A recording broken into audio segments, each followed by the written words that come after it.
Bismillahirrahmanirrahim. Assalamualaikum warahmatullahi wabarakatuh. Rabbi shrah li sadri wa yassir li amri wahlul 'uqdatam min lisani yafqahu qawli.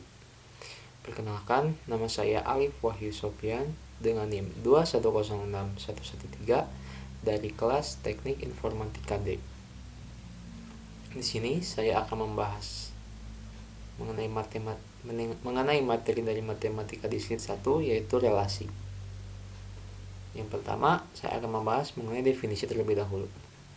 Relasi dilambangkan dengan huruf besar R adalah subset dari hasil kali Kartesian atau Kartesian produk. Jika X, Y anggota R, maka X berelasi dengan Y di bawah relasi R. X anggota A di mana X, Y anggota R untuk suatu Y anggota B besar disebut domain dari R. Sedangkan range dari R sama dengan Y anggota B, X, Y anggota R untuk suatu X anggota A. Lalu representasi yang pertama yaitu ada tabel, yang kedua matriks, dan yang ketiga graf berarah. Selanjutnya, saya akan membahas mengenai sifat-sifat dari relasi. Yang pertama, refleksif. Yang kedua, stangkup. Yang ketiga, tolak stangkup. Dan yang keempat, menghantar. Saya akan membahas mengenai refleksif terlebih dahulu. Suatu relasi R pada himpunan A dinamakan bersifat refleksif jika A, A anggota R untuk setiap A kecil anggota A besar. Dengan kata lain, suatu relasi R pada himpunan A dikatakan tidak refleksif jika ada A kecil anggota A besar, demikian sehingga A, A bukan anggota dari R. Lalu yang kedua yaitu stangkup. Relasi R pada himpunan A disebut stangkup jika A, B anggota R, maka B, A anggota R untuk semua AB anggota A besar. Lalu yang ketiga yaitu tolak stangkup.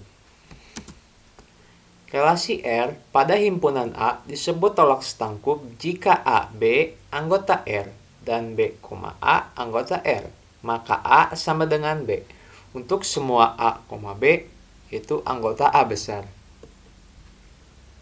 Lalu selanjutnya yang terakhir yaitu sifat-sifat relasi yang terakhir yaitu transitif.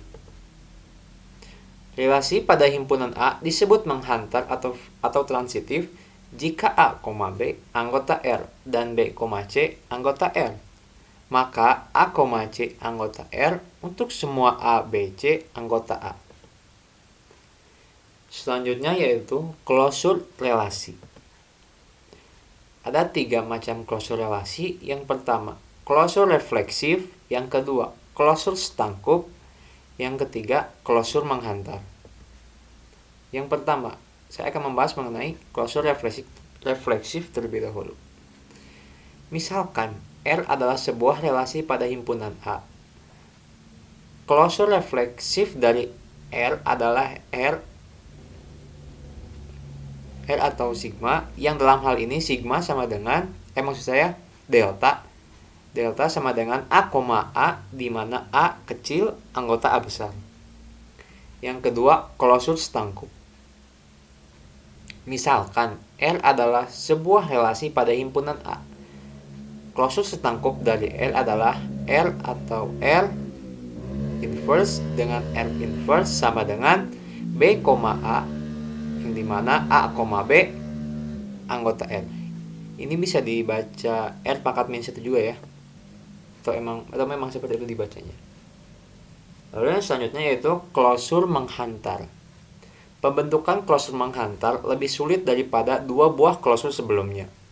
Contoh, R sama dengan 1,2, lalu 1,4, 2,1, dan 3,2. Adalah relasi A sama dengan 1, 2, 3, 4. R tidak transitif karena tidak mengandung semua pasangan AC sedemikian sehingga AB dan BC di dalam R.